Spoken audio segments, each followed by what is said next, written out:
Good evening, ladies and gentlemen. How's it going?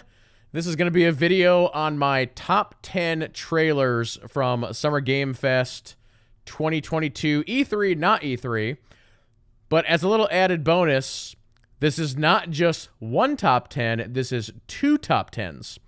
So the first top 10 I'm going to do is essentially like new games, new announcements that were new to me. So a lot of it was like indie games or AA games.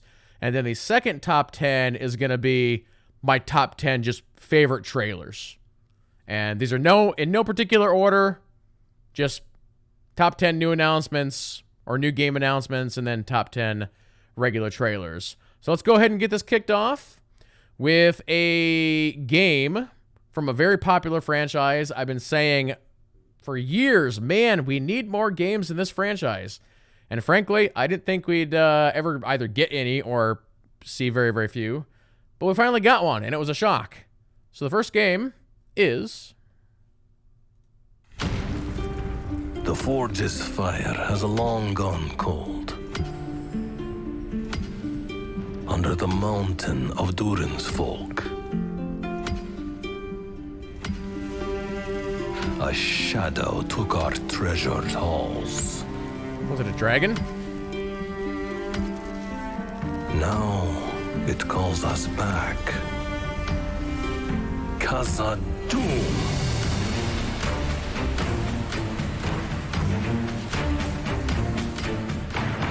Explore with friends. It's a builder. It's a dwarf game. It's a fighter.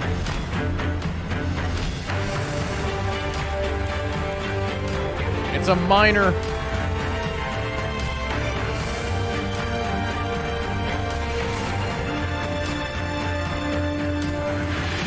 Lord of the Rings, Return to Moria. And enter. I never, like I said, I didn't think we'd ever see another Lord of the Rings game. But there you go. We got one. We got one coming. Awesome, awesome stuff. No YouTube ads. All right, next game was a brand new announcement. Let's check it out. I mean, they're all new announcements. You know what I'm saying? This is a Matt Caruso game right here. Matt Caruso is a wizard.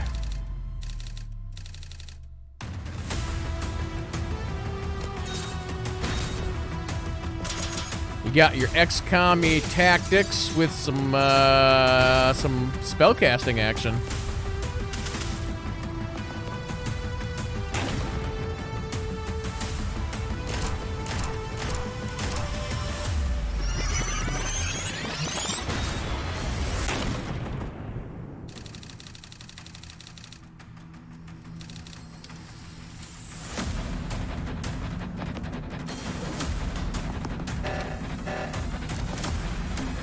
Burr, burr. Got like decision making happening.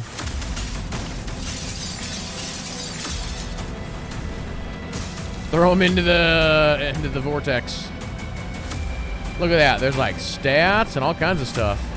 This game looks pretty cool. There's a lot going on.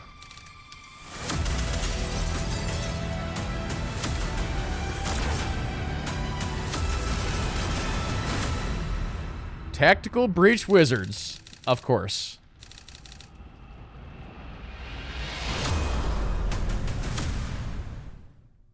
An interesting little concept. You just saw Tactical Breach Wizards, a turn-based game of sorcery and SWAT team strategy from the makers of Gunpoint and Heat Signature. My strategy, personally, is very simple. Breach, bang, clear, magic missile, dramatic flourish, abra, cadaver. Get it? Cadaver. Dead body. Nope, I got nothing. I got nothing. All right. Next game on the list. Let's check it out. This one's called Morbid Metal.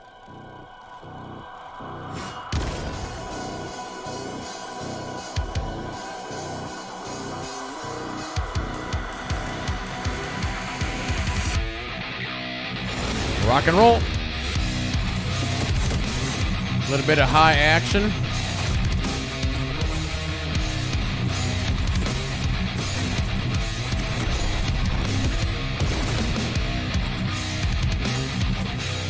Very nice looking game.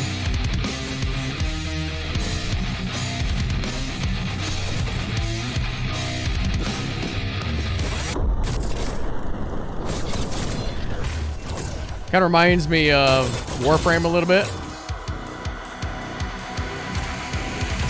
They're showing off like different, like, I don't know if you're a robot or a mech or what you are.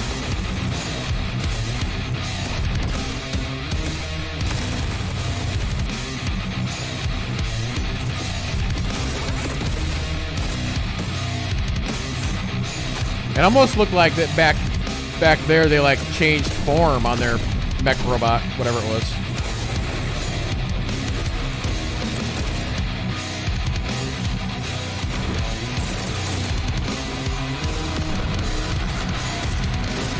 That's some big boss fights.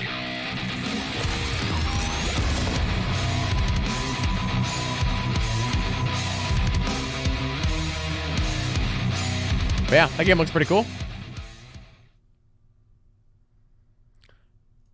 All right, next up on the list.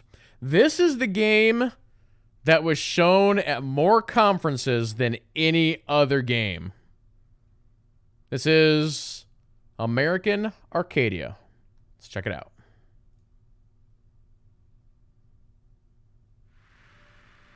And usually if a game keeps popping up over and over and over again, it must Picture a city where be pretty good. technology and science go hand in hand with fun and entertainment. Or at least it's previewing very well. My grandfather, Elijah Walton, had a dream to build the city of tomorrow. That dream is now a reality, and that city is Arcadia. A 43-square-mile metropolis where each and every citizen enjoys a life of luxury and comfort. Broadcast live 24 hours a day, 7 days a week on every digital platform. American Arcadia. Control. Subject on the run on camera 4025. Interrupt broadcast immediately. So it's kind of like The Truman Show, except for everybody's being filmed all the time. Listen to me. We can't allow Trevor Hills to escape under any circumstances. Trevor, can you hear me? Be careful and don't make a sound. Don't worry. I'm going to get you out of there. So I believe the info that is out there on this particular game, you're actually controlling both people. You're controlling the runaway person and you're controlling the person that's like behind the computers. So yeah, pretty interesting stuff. Next up, we'll take a look at this game. This is another game that caught my eye. Let's see what it's all about.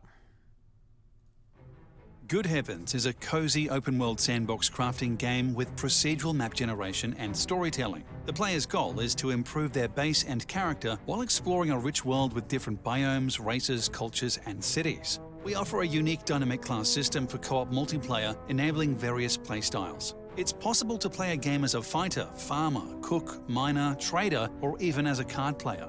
Each player in multiplayer can play individually within the team.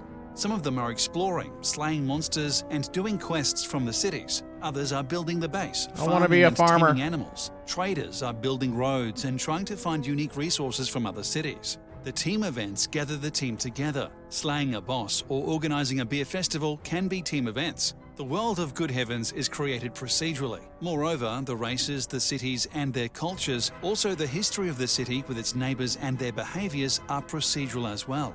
Players might come across wild combinations. A town of nudist elves are radical and aggressive as part of their behavior, so they're attacking anyone who enters their town with their clothes on. Another random combination could be BDSM-loving vampires or hippie werewolves. It's a comedy game, and we do everything with that in mind. Once we create the world with its towns, cultures, and history, the world will start interacting with itself. The cities will start evolving according to their cultures and their respective Kinda crazy. technology path. They trade with other cities and This game harness has, like, a lot resources from going their on. environment. If the player gives them the tech, they will continue their evolution. They will make new buildings. With those buildings, they will make new weapons, and eventually they will attack their rival city and destroy it. A single action by the player can lead to enormous outcomes. If you're watching this, then it means we want you on board as well. So jump in. What are you waiting for? Yeah, game's got a lot of options. Pretty cool. All right, next up, a very unusual game. Let's take a look.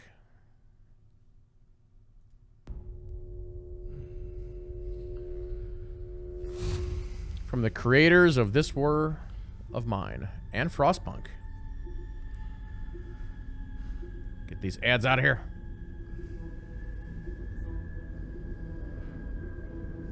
From like a smaller studio, this is one of the better looking visually games that I've seen.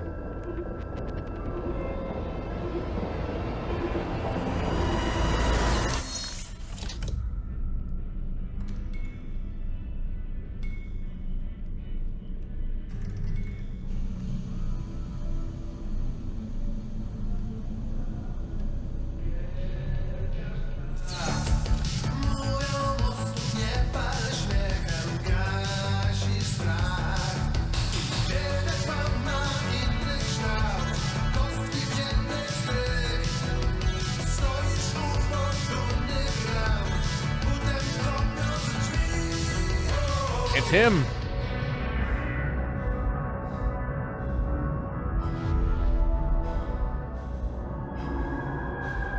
I'm freaking out, man.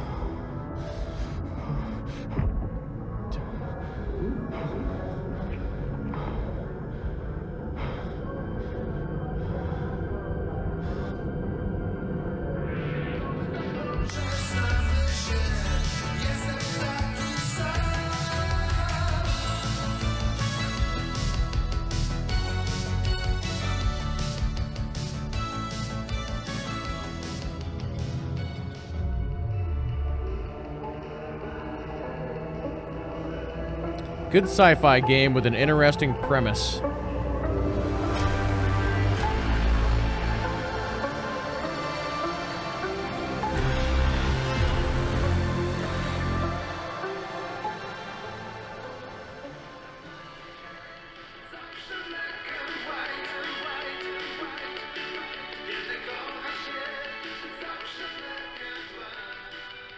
So we're gonna get some more info on this. Joining us now to talk about what we just saw all the way from Poland is Tomasz Kasilewicz of 11-Bit Studios. Welcome to the PC Gaming Show, and thanks so much for joining us.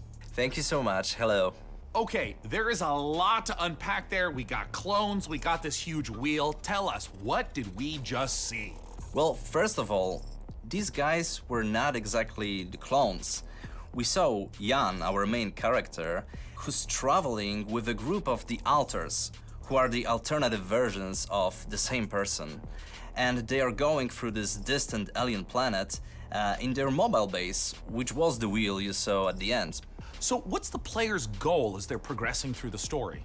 So you are a space builder stranded on this distant planet, and your goal is to survive and find a way back home. But the thing is, in order to do so, you need to create those alters, as each one of them have different set of skills and character traits. So these are things necessary for your survival and finding a way back home. So from the trailer, tonally this could be a horror, a thriller, a mystery. What should players expect? Actually, there are bits of everything you mentioned. Like, there is this mystery as we're looking deep into the soul of the character, but what you find there can also be pretty scary. So there are those beats of psychological horror and drama, but then on top of it, we have this quite thick layer of surreality. I mean, how surreal would it be to one day, Chat, if you woke up in a room full of your clones, would you get along with your own clones? Now, there's a quote that you shared with me earlier, that man cannot remake himself without suffering, for he is both the marble and the sculptor. How does this quote relate to the story? So this quote, it relates directly to the main theme of our game. we as people, we are shaping ourselves every single day with every single decision that we are making. This process, the whole process of becoming who we are, it can be quite painful at times. But in our game, Jan, the main character, he has this unique possibility of not only shaping himself, but also reshaping himself and numerous times with every single altar that he is creating. Do you see this as more of a classic sci-fi story, something like a Ray Bradbury work, or is it something more contemporary? Well, it is very classic sci-fi in a way that we are taking a relatable topic and we are using the sci-fi theme, we are using the sci-fi setting to look at it through the magnifying lenses. But then when we're choosing the tools, this is a very contemporary game and we're taking advantage of what video games are as a medium. So we're using tools like systematic design and non-linearity in order to put the players in the middle of the experience and in the end allow them to create their own stories inside the game. I wanted to ask a little bit about the relationship of your previous titles to the altars, whether there's any narrative or themes or even just influence that those games had on this one. Well, the altars is purely 100% our game, 11-bit Studios game. Yeah, and I've not even played any of their previous games. With our actually, no, I did play entertainment Frostpunk. philosophy. So it's a game we hope I take that back. It will make you think even after you stop playing it. This War of I was Mine thinking was of this War of first Mine. huge That's the one I've milestone. always It wanted to paved play, the way for but all the I never future have. titles. And with Frostpunk, it was taken to another level with the strong focus on the emergent narrative. And now with the altars, we want to follow that path, but we also really want to push the boundaries even further and expand on how we approach meaningful topics inside the design of our games. Yeah, that game looks really cool. Very interesting sci-fi premise for that. All right, next trailer. This is another game that showed up at multiple conferences. I've had my eye on this one for a while. It's also highly unusual, kind of similar to the last one. So let's take a look. It's going to be on Game Pass. All right, well, we've got to take a short break here. Do you mind reading this out for us? Now, marvelous magic will turn the next 60 seconds into a commercial. To our star, our gorgeous, la bellissima Marissa Marcel.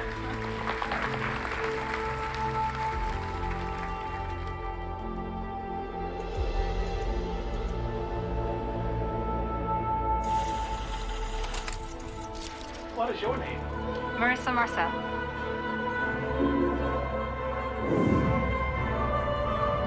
Did we get it right?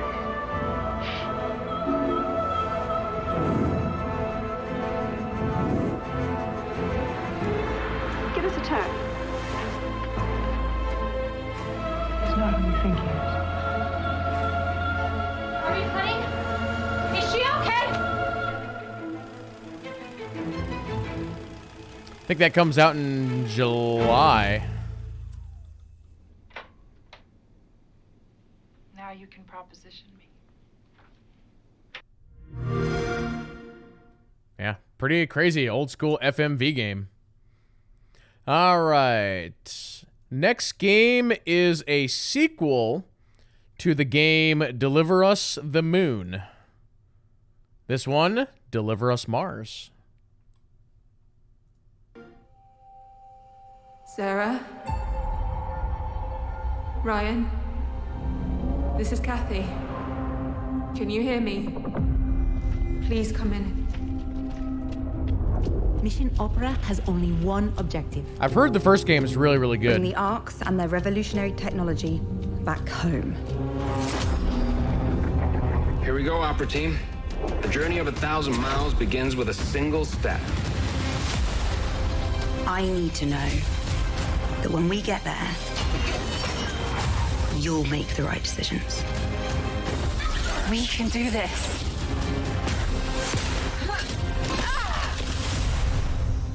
What do you expect to find on Mars? Nothing good, I'll tell you that.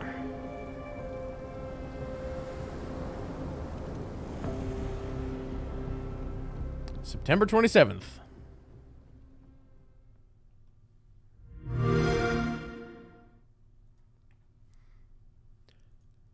All right. Next game is... So this is another game that showed up at like 3 conferences. Another highly unusual game. Like I can't even like compare this to any other game that I've seen. Let's take a look. In 1998, the fates of 2 families converge at a motel in the Arizona desert, where a robbery gone wrong changes all of their lives forever. As the tale unfolds over the next few decades, step into the shoes of multiple characters to decide how that night will alter the course of their lives through a unique art style featuring actors digitally integrated into a beautiful cinematic world. This is As Dusk Falls. Hello, I'm Caroline. And I'm Charu. We're excited to be here and we'd love to tell you more about Interior Night and our game As Dusk Falls. Oh, hey there. Got your car towed back for you. You were right. It's more than I can fix with duct tape and a socket wrench. What do I owe you? Nothing. Your guests. Get it round back, quick. What in the world? On the ground, now! I said get on the ground! As Dusk Falls is an interactive story. The decisions you make do have consequences. Our story is a crime drama that explores the intertwined lives of 2 families over 30 years. We have the loving family, the Walkers. So, what's next? License plate game? Another round of row, row, row your boat? And the Holts, which are the more desperate family. Come on. This is 2 Rock, not NYPD Blue. Now get looking for that safe. As you play the game, you will be stepping in the shoes of different characters. First, Vince, the dad, who is rooting his family to Missouri. You are my flock, and I plan to... I don't recall if this particular video talks about it, but this game can also be played in multiplayer. Arizona, they get caught in a hostage situation.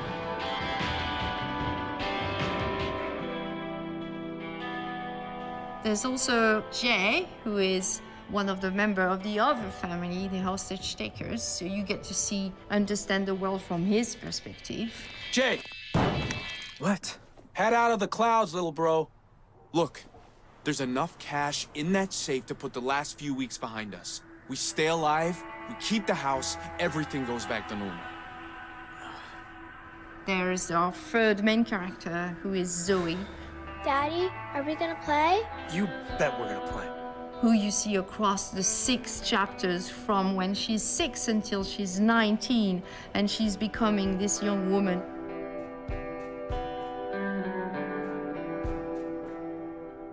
The visual art style of our game is unique, and it was crafted especially to tell this compelling story. It mixes beautifully. I think the first time that I watched this, I missed the fact that 3D world. This takes place over like genuine and nuanced years. Performances from actors to capture complex emotions and facial expressions. Players don't look at pixels; they watch people in all their humanity. When it comes about like writing the story, it's a pretty cool way to shoot a game. Probably a bit more like TV. It's a very long process. It's dozens of versions of script, so it's not. I've seen some people say that if they've taken the time all the choices, all the narrative to like space, shoot all the actors in live action, why not just make this an FMV game? Kind of a 3D map.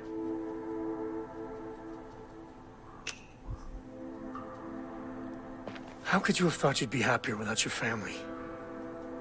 I mean, without mine, I'd be... I don't know. I guess I just never liked being tied down. With a family, I felt... trapped. We wrote every character from a place of empathy, and we try not to be judgmental towards any of them. We try to understand each of them. And I hope the players will feel the same way and try to empathize and understand and relate with all of them. Did you get the money? Oh, we got it all right. Nice work, guys. Hold on tight.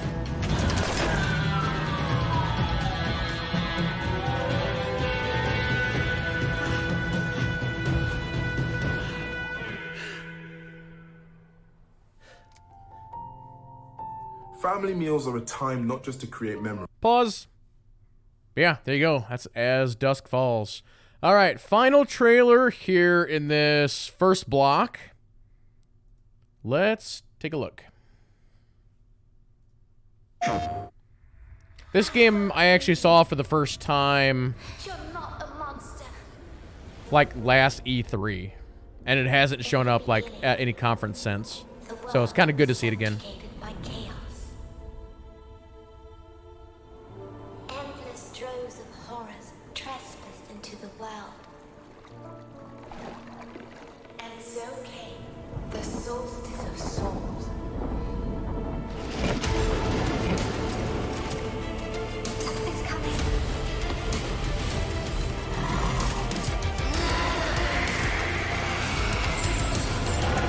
Between death and transcendence, a chimera chooses death. Show us what you've got!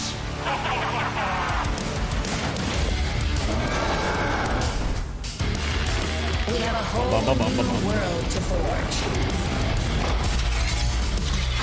May the judge have mercy on your souls.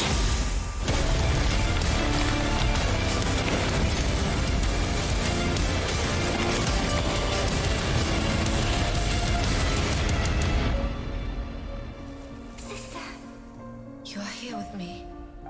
I always will be. As long as we are together, we're not going down.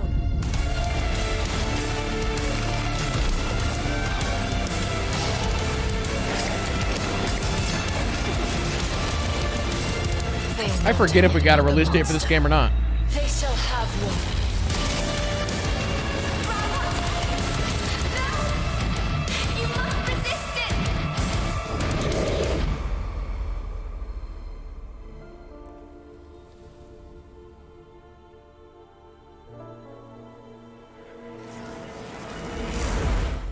Oh, September. Hey, there we go. I gotta update my my release list chart.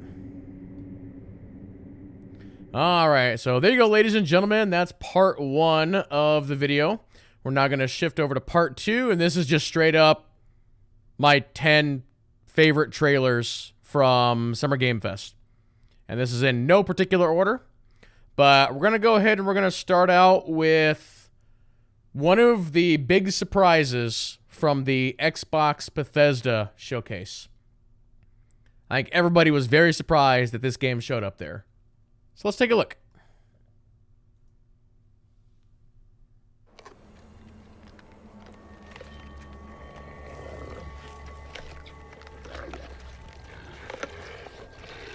I speak now to those who heed a darker call.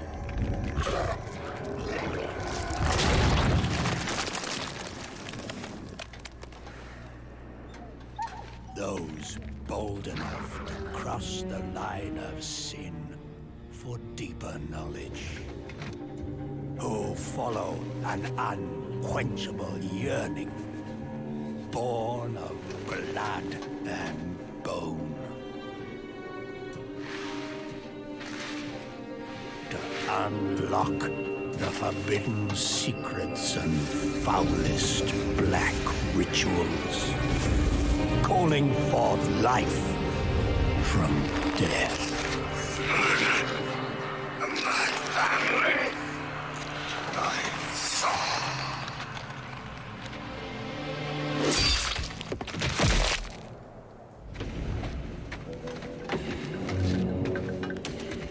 To truly embrace this power, you must take it into the world. You will be shunned, scorned, marked as a living sacrifice to this profane knowledge. I'm pretty excited for this game. Big fan of this series. You will be a priest of Rathma, a necromancer.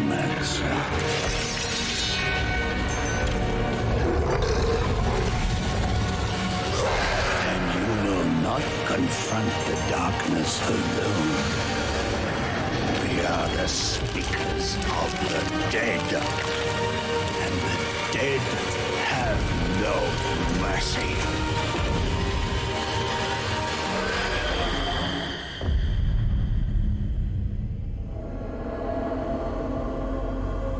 We're not done yet. Show us more.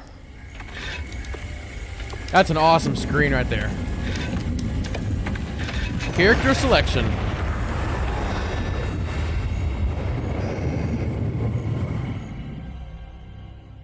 I'm very excited to announce our 5th and final class, the Necromancer, a commander of the undead who joins the other iconic classes around the campfire in Diablo IV.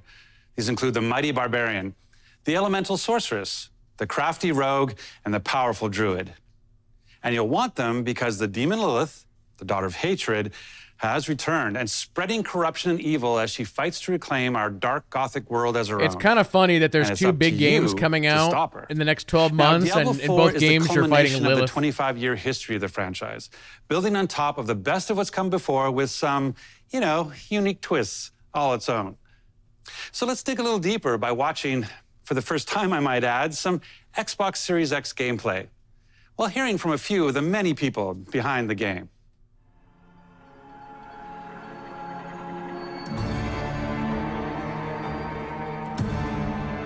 Diablo 4 is the next generation of action RPG, melding monster slaying and loot collecting with a fully realized open world.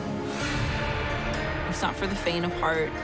It's gory and unnerving. It's creepy. Diablo 4 is all about player choice. It takes all of the pillars of a Diablo game and just expands them with all of the new features that people really love and appreciate in modern games. Whoever you see yourself being, you can create in Diablo 4. I'm thinking it's important to include that I'm gonna go like, customization, what is it, rogue or thief or whichever it is. Fantasy that I want to play. That character creator looks great. It allows you to switch around your playstyle as well. Everything feels very powerful and fun.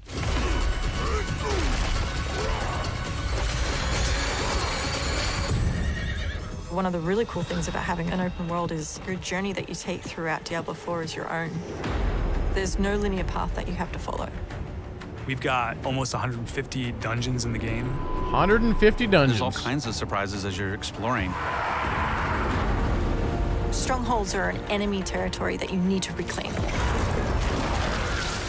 You might have a space that begins as a hostile area, but after you've cleared it out, the evil in this place has been cleansed. It now becomes a friendly town. Sometimes it's a new town, sometimes it's a new dungeon. There's a whole bunch of rewards that you get, and you have a real impact on the world as a result. No, you can't leave us here. They might come back any moment. Local events are really cool little story segments that happen within the open world. You'll just be running through the world, and then a local event will pop up, and you can choose to participate in it, or get a group together and just wail on these like giant. This is gonna be the Diablo MMO. These are events that take a lot of people, and you really have to work together. Being able to see all the players on your screen, collaborating, trying to take this big monster down, it's epic. By the way, I should say, chat, some of the trailers we're going to watch in this segment, it's so easy. We're watching the to create a 4K community. version, which I've not shown you before. More of a so these social trailers should look a lot better. We've got fully enabled crossplay. This one definitely does. If you have an Xbox and your buddy has a PC, you're going to be able to group up. Or you could play couch co-op. 2 people on a couch can sit there and have a great experience. We've created specific zones where players can engage in PvP.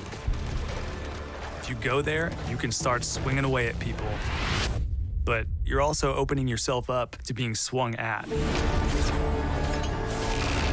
If you're like really, really good, the game actually marks you as like a champion on the map. Yeah, there's other games that do that too. You basically become a loot pinata, and everyone wants to chase you down.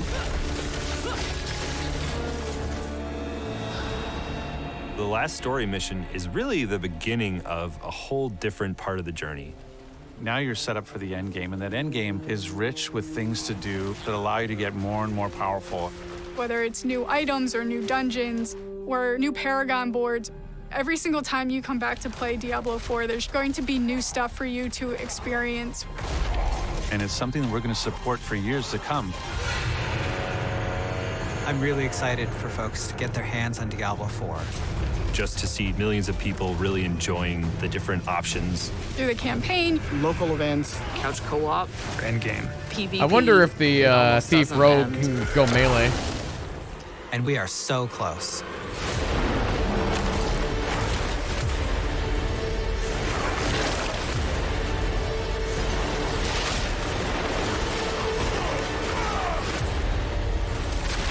Just do not come out in the spring. Don't do it. That's all I'm saying, Diablo. Do not come out in the spring. If you do, it's going to be bad. All right, next up, 4K trailer for one of my most anticipated games coming out this year. Here we go.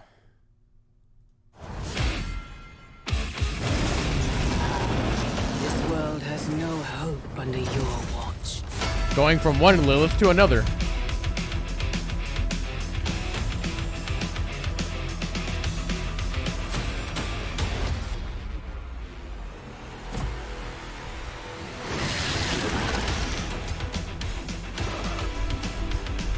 They actually had a bunch of content creators play this, and the content creators were able to record like 5 hours of footage. Surrender your pain to me. So there's actually like a lot of footage of this game out now. I will make you whole once more.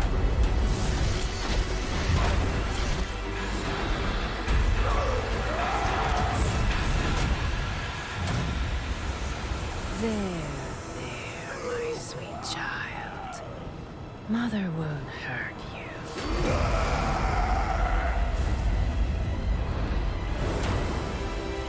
Venom's having a bad day. Typical Parker luck. I'm gonna need some backup.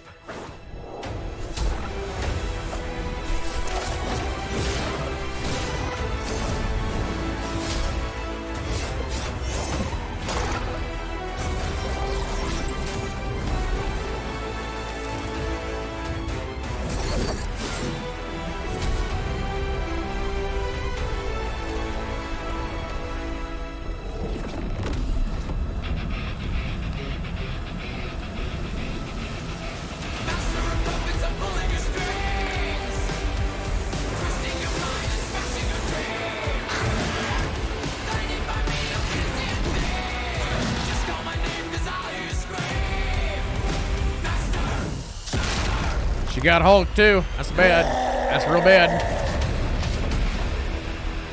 October 7th. Great Halloween game there. Yeah, that game is gonna be great. This next game, I was actually talking with chat a little bit earlier on. For those who don't know, this game comes out tomorrow, which is gonna be the 16th at the time of recording. And this game is getting fantastic reviews. I grew up playing these games, and it's great they're making another one. Here we go.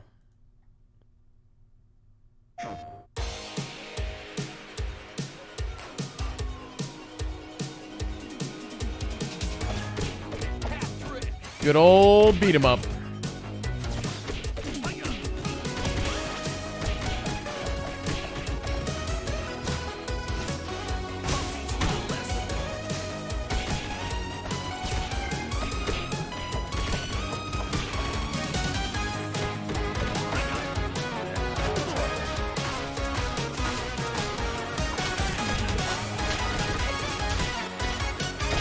Giant robot dog things.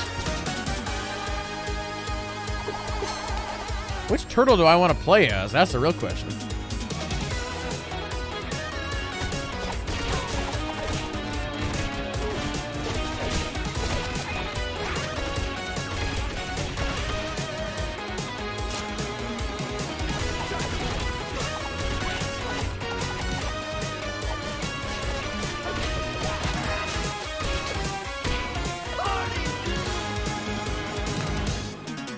I feel like they nailed the pixel art on that. If they would have, like, taken it down anymore, I think it would have looked, like, kind of bad. All right. So, let's jump into another superhero game. This game comes out, like, within a couple weeks of the Marvel game, which is kind of crazy. So, in October, we're going to be sitting pretty good. A lot of games coming out. Batman, Jim Gordon, they thought they had a handle on this city. They never did. You don't stand a chance. Because they're always watching, always listening, pulling everybody's strings. Mine, yours. But no one talks about them. Not a whispered word is said. The Court of Owls is a myth. They're listening.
If you really want to go down this rabbit hole, you need to know there's no coming back from it.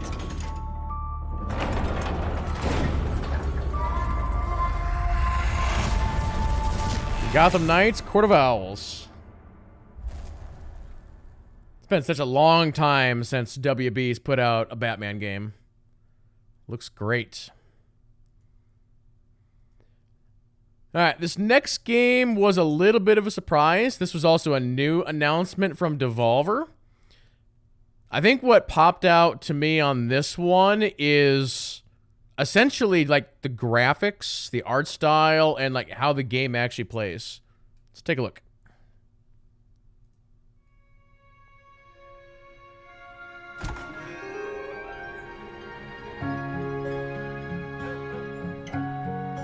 When we get into like the category of like unusual like game presentations.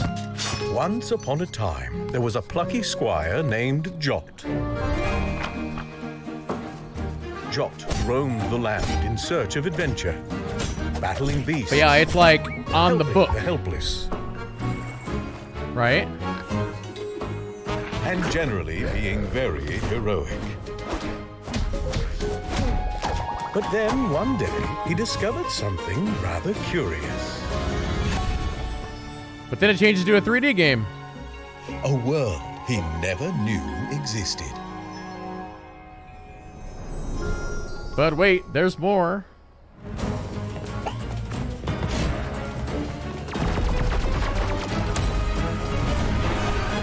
It like goes in between like the 3D and the not 3D. It's pretty unusual. Yeah, pretty cool. All right, next trailer. This trailer is in 4K. This is a trailer for one of the greatest games ever made. There's been a lot of talk on the old internets about this one. I'm glad that it's finally coming to PC because, again, it's been a PlayStation exclusive forever.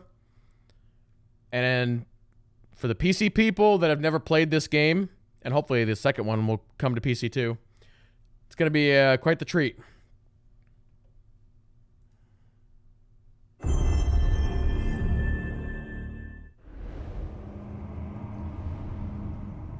So why'd you leave Boston? I've been on quite the adventure, little brother.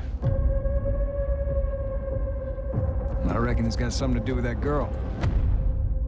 It's got everything to do with that little girl.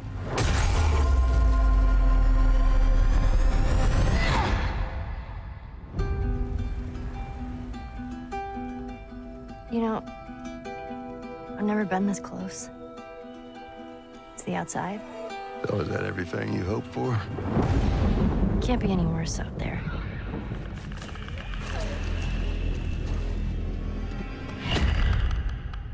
Can it? Once upon a time, I had somebody that I cared about. And in this world, that's good for one thing. Get you killed. I can take care of myself. How many close calls have we had? I get into trouble down there. You make every shot count. I got this.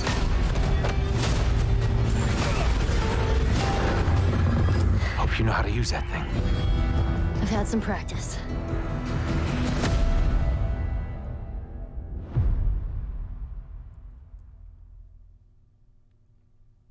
I feel like I've talked that game to death.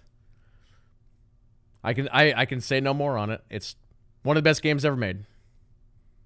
Next up, we have a sequel to a game that I've never played, but I will probably be streaming the first game at some point fairly soon. I forget what the release date is on the second one, but I want to stream the first one before the second one comes out, and the second one's coming to Game Pass. So, ladies and gentlemen, I give you...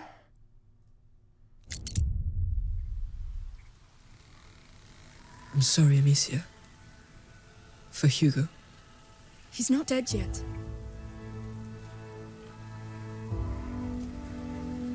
You know, Elise, who who's been on the channel before, this was her game of the year that it came out. The macula's not just the first game. Hugo's blood. It concerns everybody. And it can change everything. No! No. Rotten flesh. Remember, no more killing soldiers. No more killing us.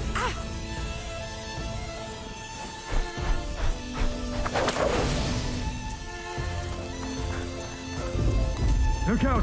There's a killer around here. One of our men has been murdered.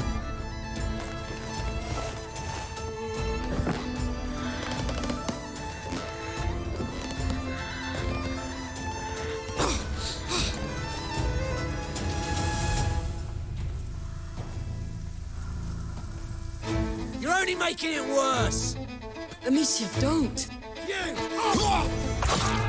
I'm tired of being afraid. I'll show them that it's over. Finally! See? They're nothing! Nothing to be scared of! No! You are not them. What is wrong with me? Hugo! Amicia! Come on. Do it! Quick!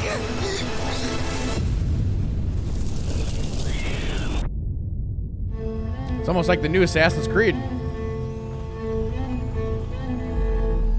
Plague Tale Requiem. All right, we are down to 4 more trailers, guys. This next one is another indie game that I've been tracking for a very, very long time. And it showed up again during Summer Game Fest. Let's take a look. Peggy 12. Hello everyone, I'm Giacomo Masi, Narrative Director at Soulmate Games, and I'm here to present to you our latest work, Batora Lost Haven, which will launch this fall.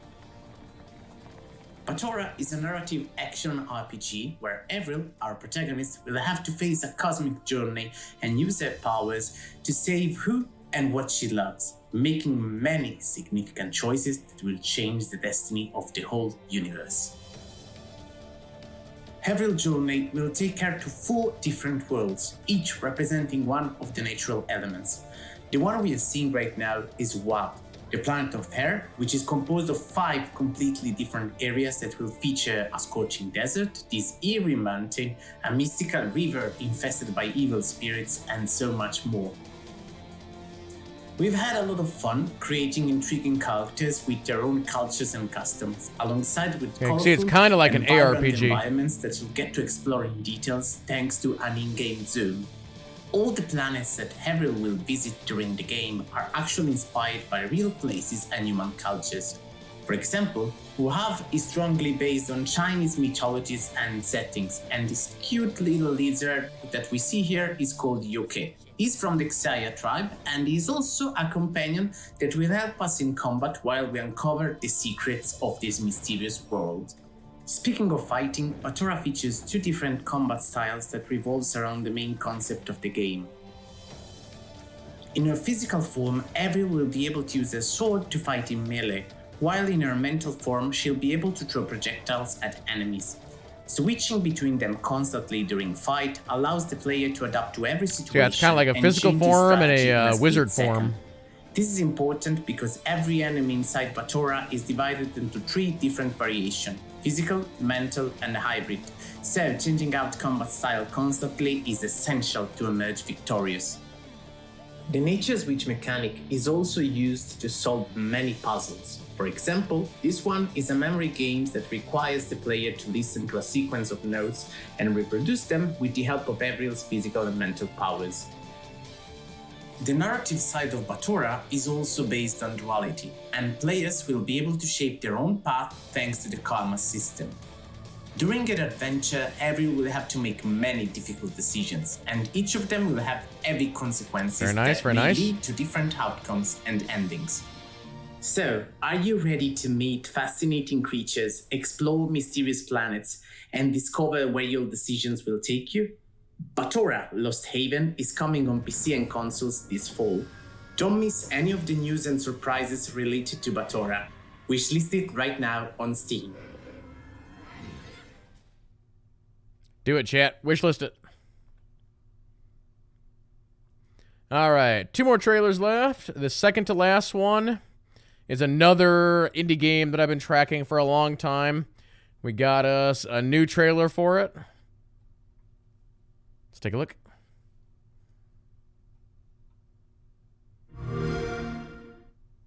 I was really hoping we'd get the release date, but I don't think we got a release date for this one. Ima. The big question is what is happening in this world?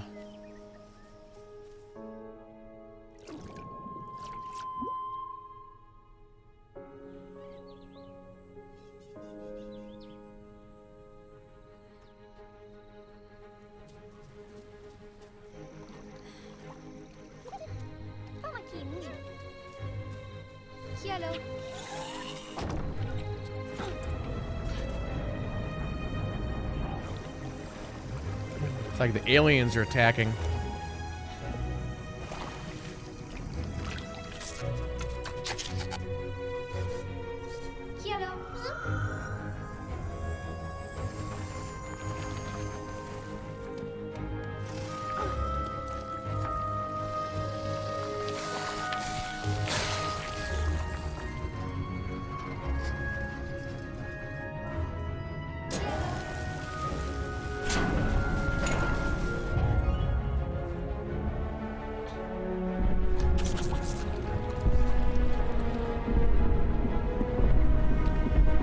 Game's got some awesome set pieces.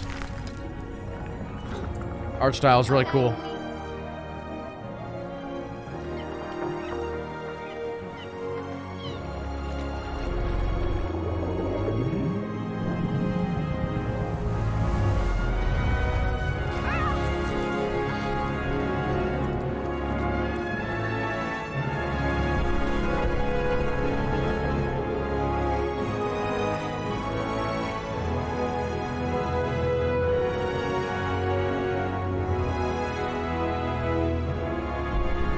Soundtrack is also really good.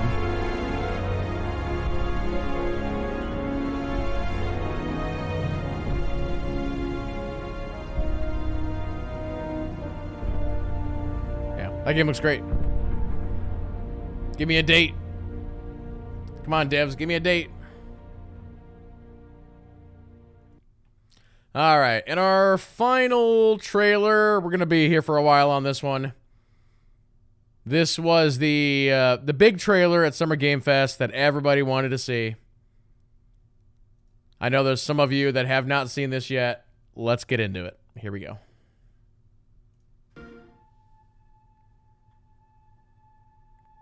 Also, I have an extended interview after this that I have not even seen yet.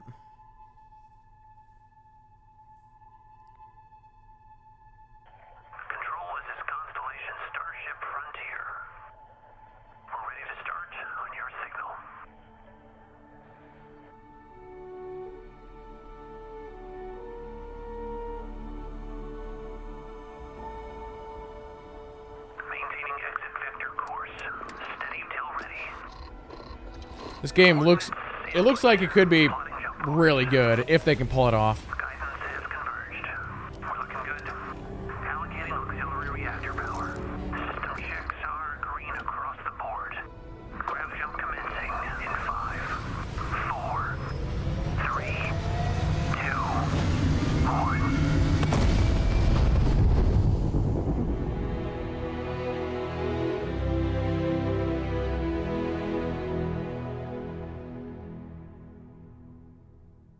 It's hard to express how excited all of us at Bethesda are to be here with you today.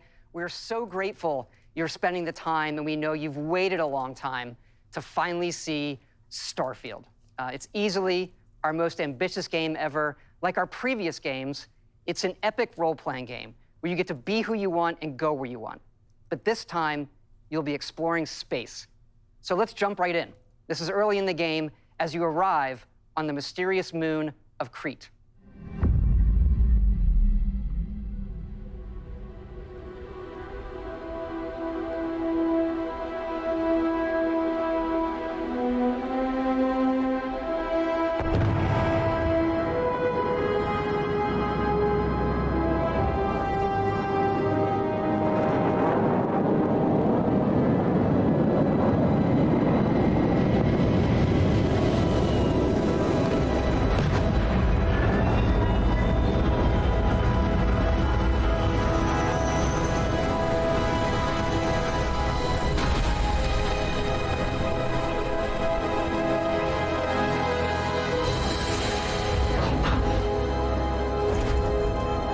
Got a little bit of UI.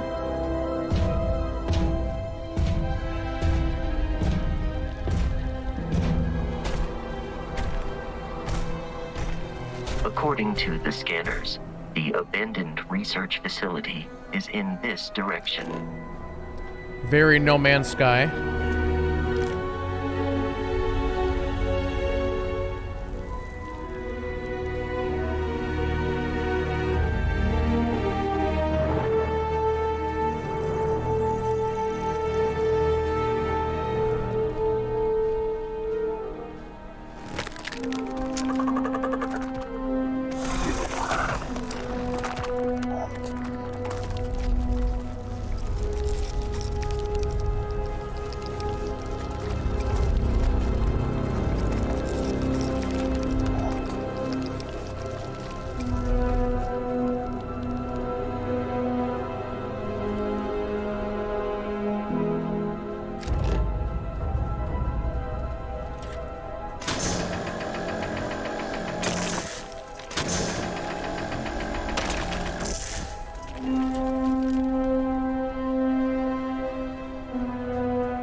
Exploration experience. So you are able. The pirates of the Crimson Fleet are using the facility. So you are able to do the game in first or third person.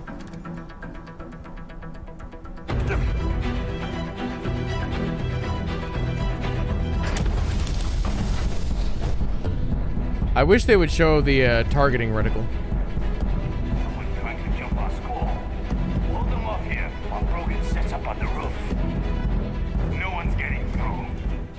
Hey, there you are! We've got company! Opening fire! Take that guy down, huh? Grenade!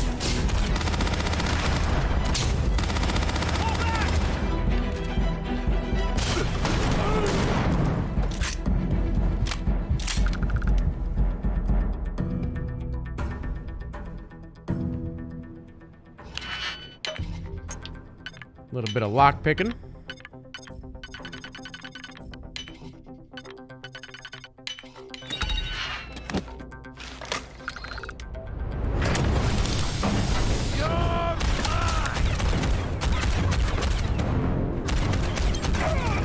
You're gonna pay for that!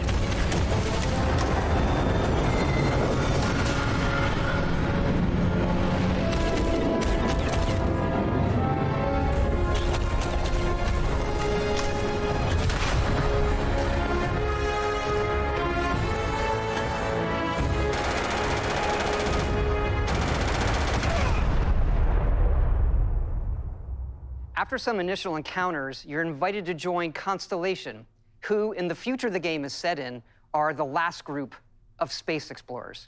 To meet them, you'll head to the capital city of New Atlantis.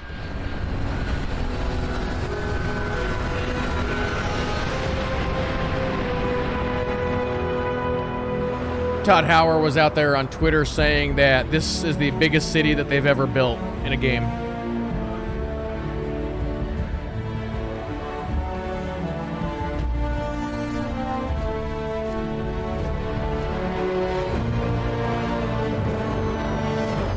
One of many.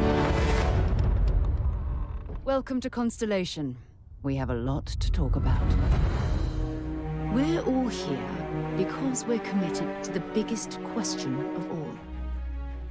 What's out there? These artifacts could be everything we've been looking for. As to what they are, what they're building, you'll be part of solving that puzzle now. So, you found something? The new guy found it. You dug up the artifact, right? That means you saw it. The visions?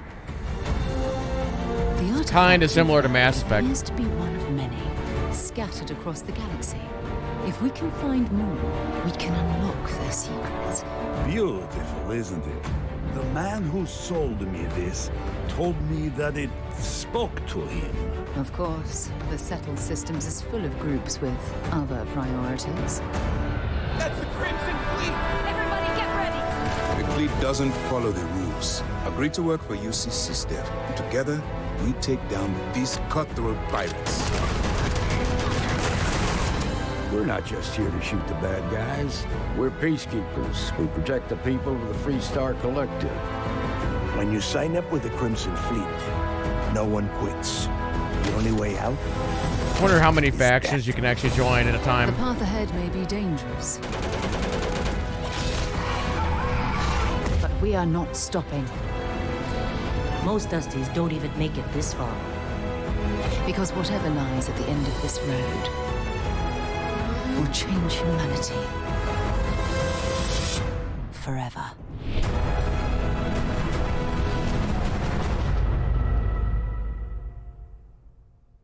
That gives you a look at the stories in Starfield. But ultimately, it's not our story. It's the story you create by who you are and the choices you make. And that starts with character creation. Here we go. It's pretty solid. It's our most flexible yet. You can customize all the elements of how you look.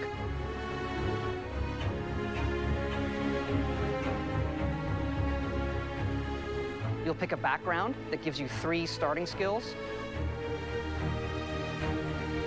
Says here you spend some time as a diplomat. Having a way with words might prove useful. There are optional traits, and these come with unique advantages and disadvantages.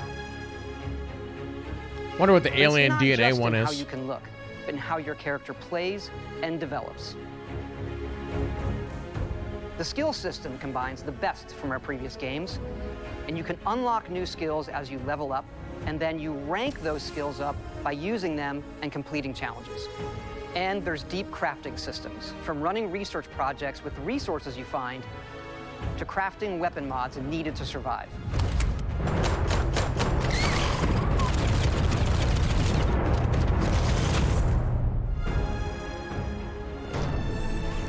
And you can build your own outposts. These act as a home away from home. That for looks great. survival and resource generation. You can choose where and how to build each one, and you can hire characters you meet to keep it up and running. You can hire NPCs to run your base. That's not all.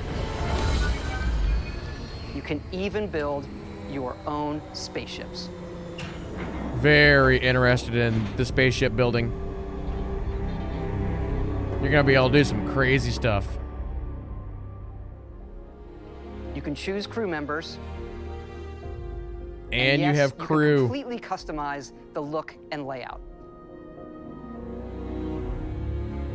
There's loads of different modules, ship manufacturers, and more.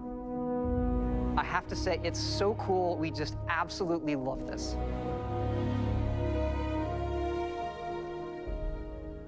It's not just how the ship looks, it's how it performs, from engines to shields to weapon systems, because yes, you can fly it. Thrusters boosted.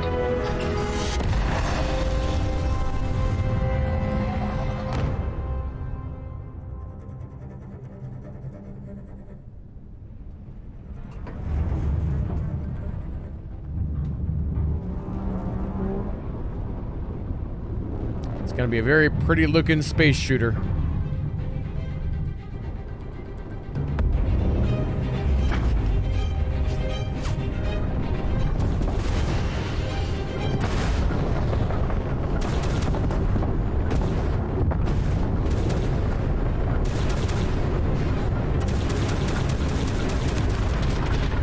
The sounds are great.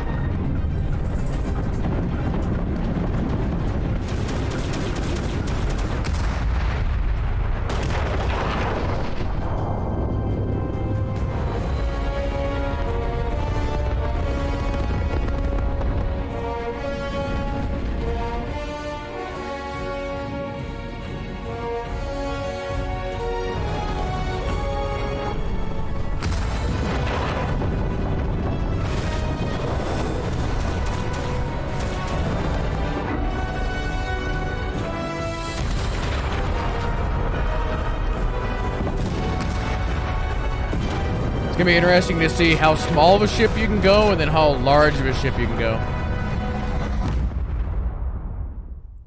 We can't wait for all of you to experience the game. Thanks again for being with us today, and thanks for all the support you've given us over the decades, especially on this game. It's been an incredible journey for us making it, but we know that's really only the beginning, for it's when all of you play it that the real journey begins. And you may be wondering, just how big is this game? So we thought we'd take one last moment and show you. This is the thing that's Let's gotten the most talk. One of our planets, Jemison. You can land into Atlantis, but you can also land and explore anywhere on the planet. And it's not just this planet, it's all the planets in the system. From barren but resource-heavy ice balls to Goldilocks planets with life.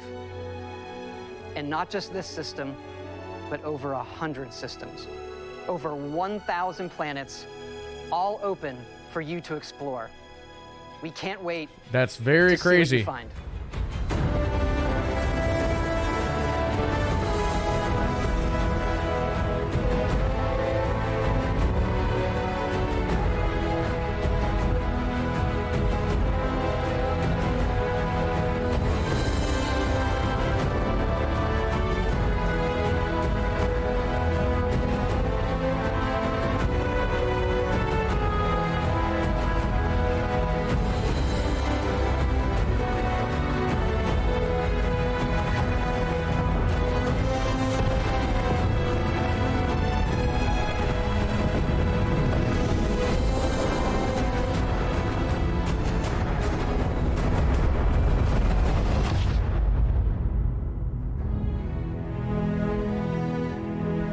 Yeah, that game's looking pretty good.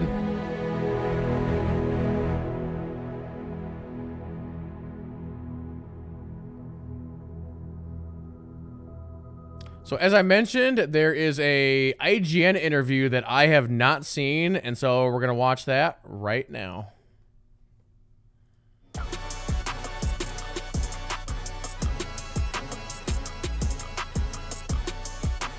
Welcome to Summer of Gaming 2022. I'm Ryan McCaffrey here at IGN. I am always pleased to sit down, even if it's remotely over the phone, with Todd Howard, the game director on Starfield at Bethesda Game Studios.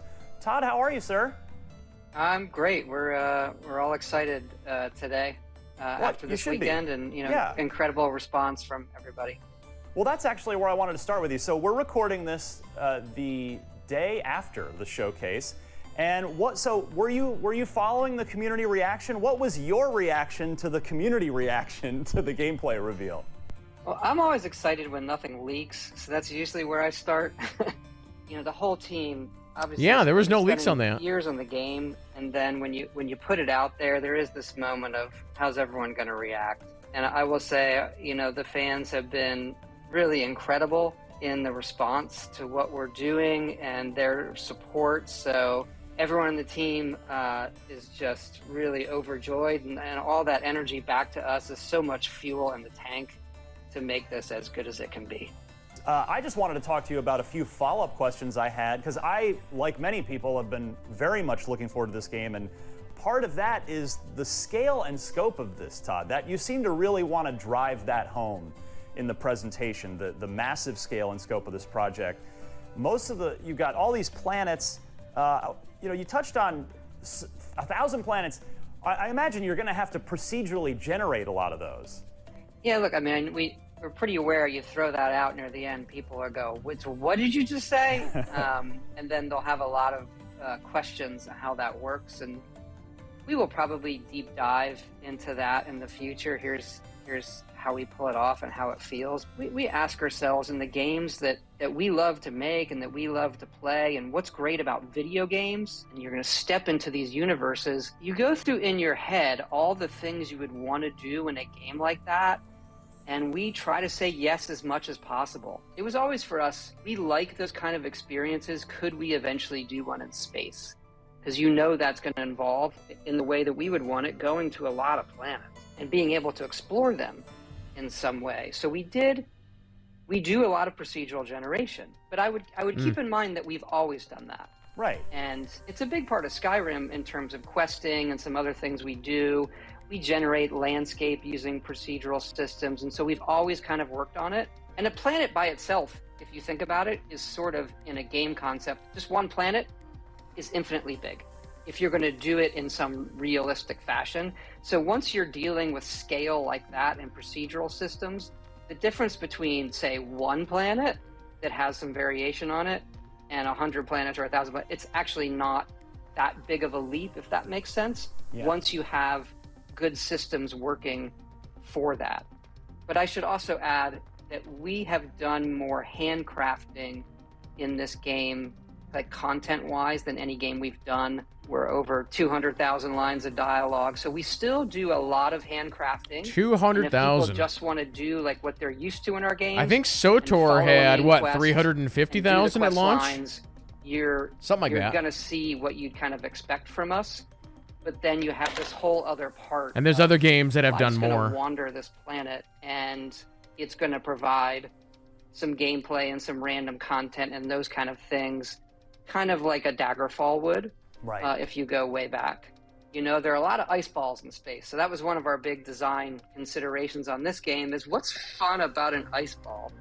And it's okay sometimes if ice balls aren't, it is what it is. You want to go land on that weird planet and check it out and build an outpost and live your life there and watch the sunset. Oh yeah, I'm going to build a snow outpost there. Like, we go for it. We love that stuff. Well, similarly, I wanted to ask you about the space combat. You can build a ship and you can go battle in ship-to-ship combat in outer space. So when I saw that, I thought, well, that's really cool, but I did also get a little twinge of fear that, well, I hope this isn't going to be something shallow like the going with the Mako on Mass Effect 1 and just roaming a bunch of mostly empty planets. So, can you talk a little bit about the depth of what we can look forward to with the space combat? Sure. That was, I would say, the two things that we started on the project is we had a good basis. Todd's gonna be like, "What's a Mako?" Systems from Elder Scrolls and Fallout. We started the planet stuff, the procedural generation. And we started space combat. We want this to feel something unique There's been a lot of space sims that we're fans of, and space shooters from the 90s. And like if you look at it, you Freelancer. can see it in the video. Your ship has various power systems. A little bit of FTL there in terms of putting how much power into 3 different weapon systems. Wow, he mentioned and your FTL. engines and shields, and the grav drive is what lets you jump and sort of get out of some situations that you have to put power to. So there is some dogfighting. I have quotes up. We keep the pace fairly slow. One of the games that I love that we sort of look at for pace is Mech Warrior, believe it or not. Nice. Okay. Back there. Like that's probably a little bit slower, but in terms of systems and power and being able to line things up. Now it's a little bit faster than that, but you know what I mean, as opposed to a twitchy dogfighter.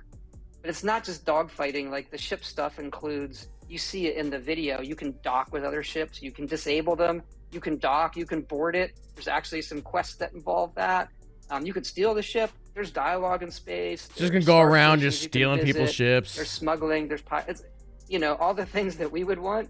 Disable them, board them, steal all their stuff, go sell it. It's a good chunk of gameplay that we think is really fun when it comes to playing this type of sci-fi game.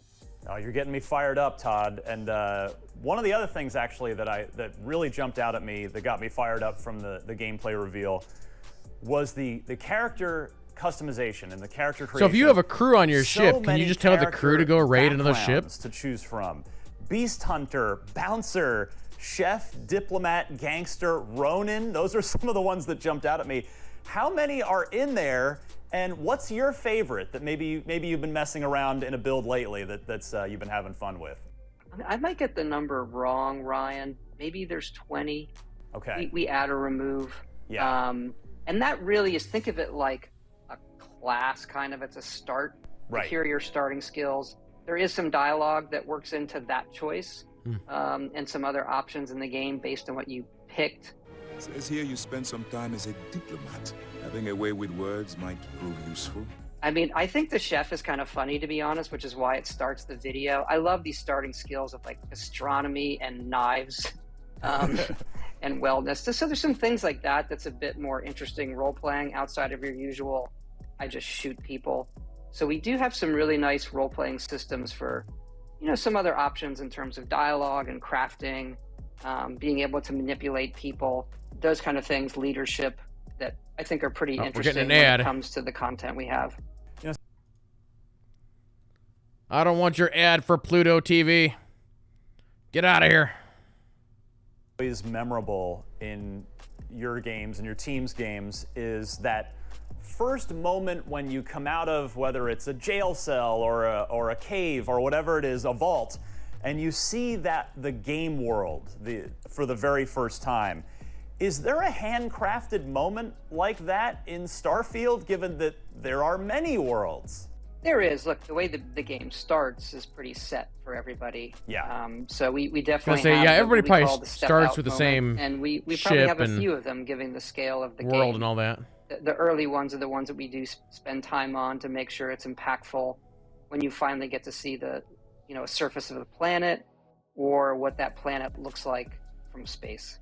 Something else that jumped out at me from the gameplay was New Atlantis, that city. It reminded me of maybe the Citadel on Mass Effect 1, or to go back to one of your games, the Imperial City from Oblivion.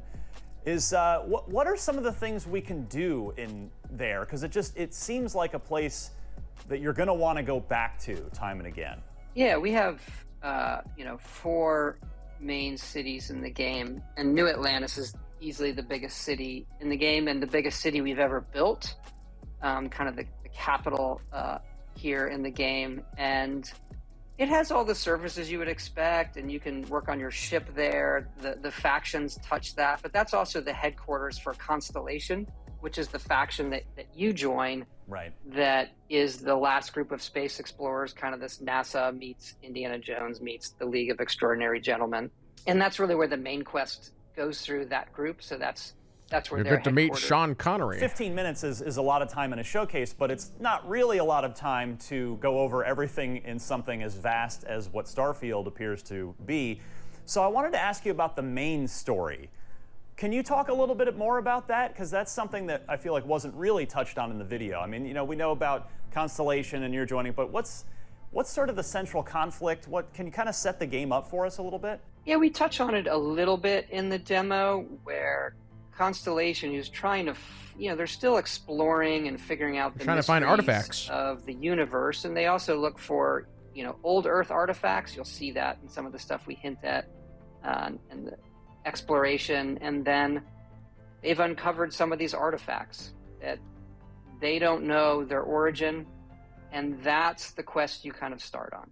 And speaking of the main quest, role-playing gamers tend to be very obsessed with how long the game is.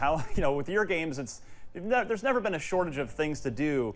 Can we expect the main story to be roughly the same length, kind of hours-wise, as we've seen from your previous games? Or is that leveling up too, along with the scope of everything else in Starfield? We usually aim for around that length if you look at our previous games, but this one's ending up a little bit longer, and we may tune that some still. And it's more quests, so it might be 20% more than our previous ones. You've got so and your mileage may vary. People generally don't straight line it. Little but less. Our previous ones, if we aimed for, let's say, a 25-hour main quest, this one might be in the 30s, maybe 40 just for the main quest. But yeah, obviously, all of the other quests and faction lines and everything else we have here, there is quite a bit. There is quite a bit there, and we've sort of learned that people do play our games for a really, really long time. They're still playing Skyrim. Not straight for 10 years, but they leave it and they come back. I don't know, some people. Content, and certainly we're going to be doing extra content for this game, and we love our modding community. We actually think this game for our modding community is going to be a dream, because there's so much they could do. We're going to get a Star Wars. We think that's, a great thing that we love as well. You be flying around in X-Wings. These big games, but you were talking about it at the beginning of our conversation that you tried to say yes to everything, to everybody's ideas for this. Do you do that in part because, like, if we take a realistic look at your studio and you personally, you've got 3 major game franchises under your direct control with the Elder Scrolls and Fallout and now Starfield. So did you take any kind of different approach to Starfield, knowing that realistically you probably won't be able to physically get around to making another one for at least 5 years, and probably more like 10, given more like that 15. You're moving on to Elder Scrolls 6 after this, and presumably Fallout might be in the future down the road as well? Well, I wouldn't say we say yes because we don't think we'll get another shot for a decade. We just think what we'd want to do in a game, and how can we make that work the best it can be. And there are some things that we don't do intentionally to say, is that really where we want to spend the time? What's going to be impactful? One for Starfield people have asked is, well, can you fly the ship straight down to the planet? No. We decided early in the project that the on surface is one reality, and then when you're in space is another reality. So you can't No Man's Sky it. Really spend a lot of time. You can land anywhere on that planet, but it's a cutscene to get down there. You're just spending a lot of time that's really just and then not a cutscene to get back up. Player, so let's make sure it's awesome when you're on the surface and awesome when you're in space, and those realities look as good as they can be. So that's one difference for those realities. But the other thing you said, yes, our Elder Scrolls 6 is in pre-production, and we're going to be doing Fallout 5 after that. So our slate's pretty full going forward for a while. So you figure 3 to 5 years we look at for Elder Scrolls, and then another 3 to 5 years after that for Fallout. Faster, really do. We're trying as hard as we can, but we want them to just be as best as they could be for everybody. Well, Todd, so at max, Fallout could be 10 years out, and most importantly, playing Starfield at some point between now and this time next year, if all goes well. Todd, thank you as always for your time. I really appreciate it. I appreciate it, and thanks for all the support everybody's given us, and the folks at IGN. You guys did a great job yesterday as well. So just excited for... Yeah, we'll go ahead and cut that out. Yeah, good interview from IGN with Todd Hauer. But yeah, there you go, ladies and gentlemen. That was my top 10 times 2 sort of most anticipated games from Summer Game Fest, E3, not E3. For those who are watching on YouTube, thank you all so much for watching, and we'll see you guys next time.